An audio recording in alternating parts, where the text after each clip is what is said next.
అందరికీ వందనాలండి. 2వ పేతురు పత్రిక మొదటి అధ్యాయం 21వ వచనాన్ని చదువుకుందాం.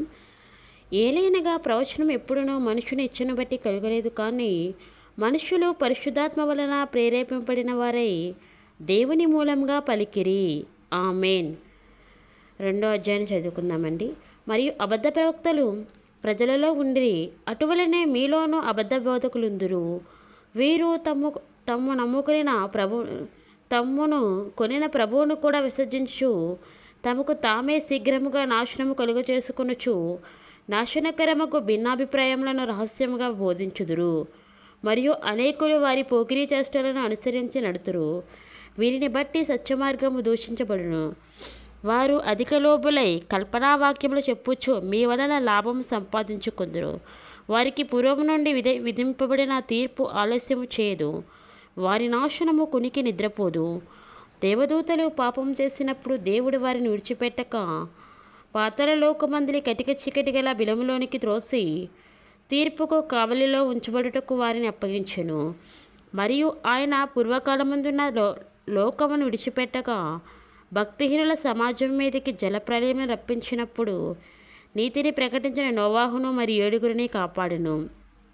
మరియు ఆయన సొదొమ గొమొర్రా పట్టణములను భస్మము చేసి ముందుకు భక్తిహీనులకు వారికి వాటిని దృష్టాంతములుగా ఉంచుటకై వాటికి నాశనము విధించి దుర్మార్గుల కామ వికారయుక్తమైన నడవడి చేత బహుబాధపడిన నీతిమంతులకు లోతును తప్పించెను.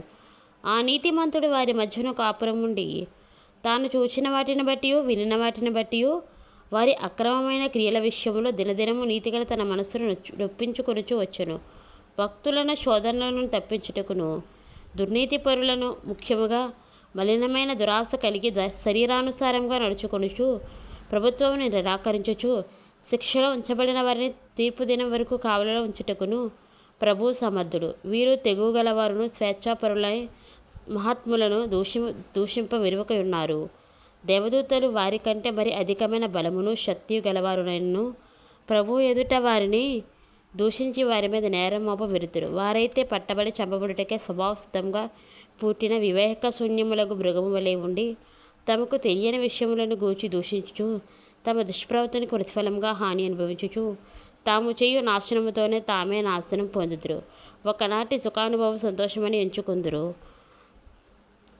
వారు కళంకములను నిందాస్పదులనై తమ ప్రేమ విందులలో మీతో కూడా అన్నపానములు పుచ్చుకొనుచు తమ భోగముల యందు సుఖించుదురు. వ్యభిచారిని చూచి ఆశించుచు పాపం మానలేని కన్నులు గలవారును అస్థిరులైన వారి మనస్సులను మరులు కొల్పుచు లోభిత్వమందు సాధకము చేయబడిన హృదయం గలవారును శాపగ్రస్తులనై ఉండి తిన్నని మార్గమును విడిచి బేయూరు కుమారుడైన బిలాము పోయిన మార్గమును బట్టి త్రోవ తప్పిపోయేది. ఆ బిలాము దుర్నీతి వలన కలుగు బహుమానమును ప్రేమించెను. అయితే తాను చేసిన అతిక్రమము నిమిత్తము అతడు గద్దింపబడెను. ఎట్లనగా నోరులేని గార్ధబము మానవ స్వరముతో మాట్లాడి ఆ ప్రవక్తకి వెర్రితనమును అడ్డగించెను. వీరు నీళ్లు లేని బావులను పెనుగాలికి కొట్టుకొని పోవు మేఘములై ఉన్నారు.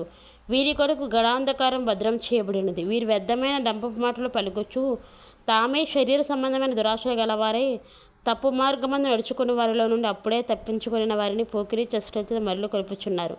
తామే భ్రష్టత్వముకు దాసులై ఉండి అట్టి వారికి స్వాతంత్ర్యం ఇతమని చెప్పుదురు. ఒకడు దేని వలన జయింపబడునో దానికి దాసులగును కదా. వారు ప్రభువును రక్షకుడైన యేసుక్రీస్తు విషయమైన అనుభవజ్ఞానం చేత ఈ లోక మాలిన్యమును తప్పించుకున్న తరువాత మరలా వాటిలో చిక్కబడి వాటి చేత జయింపబడిన ఎలా వారి కడవరి స్థితి మొదటి స్థితి కంటే మరి చెడ్డదగును. వారు నీతి మార్గమును అనుభవపూర్వకంగా తెలుసుకుని తమకు అప్పగించబడిన పరిశుద్ధమైన ఆజ్ఞను బట్టి తొలగిపోవట కంటే ఆ మార్గమును అనుభవపూర్వకంగా తెలియక ఉంటే వారికి మేలు. కుక్క తన వాంతికి తిరిగినట్టును కడగబడిన పంది బురదలో దొర్లుటకు మళ్ళినట్టును అను నిజమైన సామెత చొప్పున వీరికి సంభవించెను.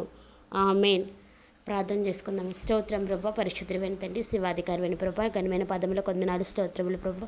విన్న వాక్యం ప్రభా, మేము చదువుకున్న వాక్యం మా హృదయంలో ఫలించడానికి నాయన మీరు సహాయం చేయతండి. వాక్యాన్ని విన్న బిడ్డలకు నాయన మెండైన దీవెనలు ఆశీర్వాదములు దయచేయండి. వారికి ఏది కొదవు కలిగి ప్రభా నీ యొక్క సన్నిధిలో ప్రభా మరబిడుతూ ఉన్నారో ప్రభా అడుగు వాటిన్నిటినీ పొందుకునేలాగున సహాయాన్ని దయచేయండి. ఊహించి వాటిన్నిటినీ పొందుకునేలాగున సహాయాన్ని అందించండి. దేవా, నీకు అసాధ్యమైంది ఈ లోకంలో ఏదీ లేదు ప్రభా, నీకు సమస్తము సాధ్యమే. ఎందుకంటే ప్రభా తండ్రి ఈ లోకాన్ని సర్వసృష్టిని కలుగజేసిన దేవుడే నీవే కదా ప్రభా. అయ్యా నాయన యేసయ్య, నోటి మాట సృష్టి అంతా కలుగజేసిన దేవుడు ప్రభా.